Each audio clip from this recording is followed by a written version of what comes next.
right, I'm going to play something for you, and then we're going to talk about it and work through it here.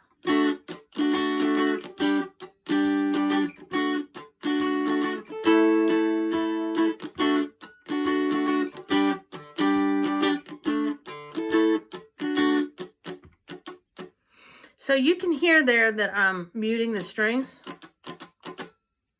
and we're going to be doing that. So you need to get used to doing that, okay? And you might be wondering why you might want to do that. There's a whole big long line of reasons. You might be singing. You might want to sing, so you can mute your chords selectively. And you don't want to be playing necessarily the whole melody while you're singing. Sometimes that's good, but you don't want to do that all the time. Sometimes the melody can distract from the lyrics, okay? But anyway, so you might want to be singing. You might be playing with others and someone else is singing or playing the melody and you're wanting to back them up. So you can use this for that. There's just all sorts of things you can use this muting and cutting or chopping of the notes. If you want to get bluegrassy with it, you would do that on the second and fourth beat of every measure. So one would be like that.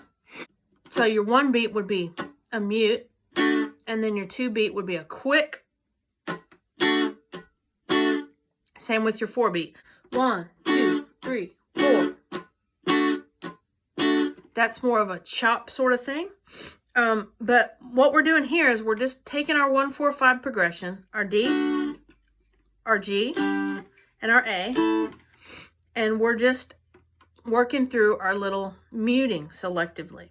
Now, an easy way to start off with this, I'm not really using a pattern per se, but an easy way to start off with this is just to make yourself use a pattern.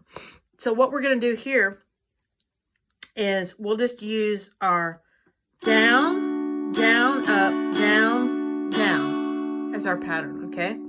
And we'll selectively mute. And then the seventh measure, we have a chord for the first half and a chord for the second half of that measure. And we'll treat that a little differently, and I'll show you that when we get there. But I'm just using the chord progression for, you know what, Ball Them Cabbage Down. Everybody knows it, right? Easy 1, 4, 5 progression. So get your D at your 4th fret of your bass, your 3rd fret of your middle, and your 2nd fret of your melody. Your G will just be that bar at the 3rd, A, bar at the 4th, okay? So how we're going to mute is we're going to go on our beat. Our 1 and our 3 beat are going to be sounded out. So 1, 2, and 3, 4. Hope that made sense to you.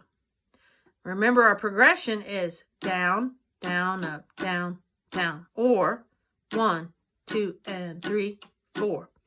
We're ringing out only our 1 and 3 beat. 1, 2, and 3, 4. 1, 2, and 3, 4. So just practice that and get that under your fingers. Practice it at the G.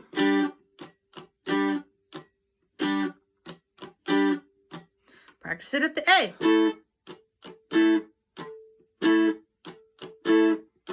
All right, until you can work through that. Now,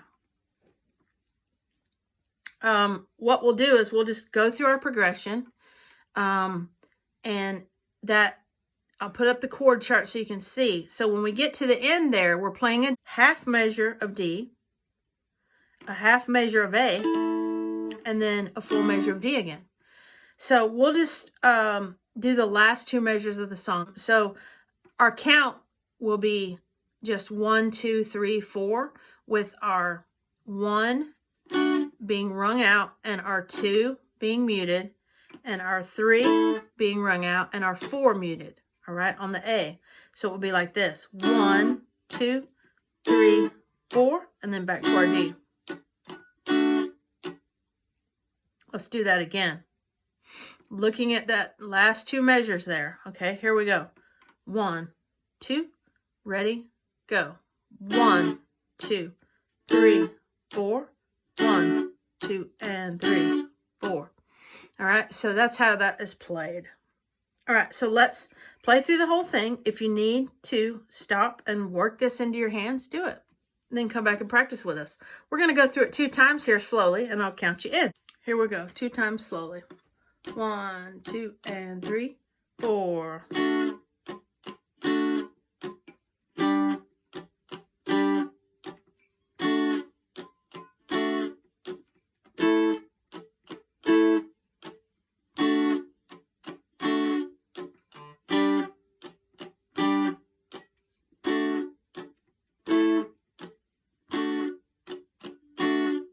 Again.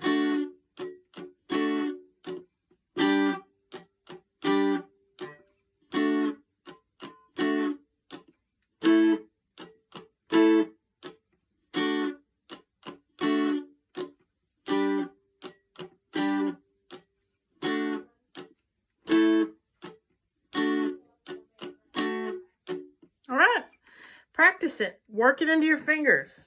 Then change it. Do variations on it. Instead of the 1 and the 3, do the 2 and the 4.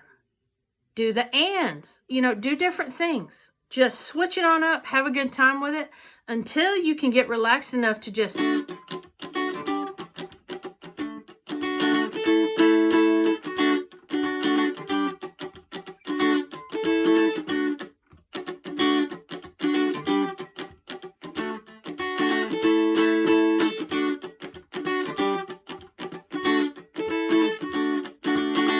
till you can just go with it. Just be relaxed with it. So to practice that, just do the strumming patterns to start with. Then roll with it. All right, hope you enjoyed that. See you next week.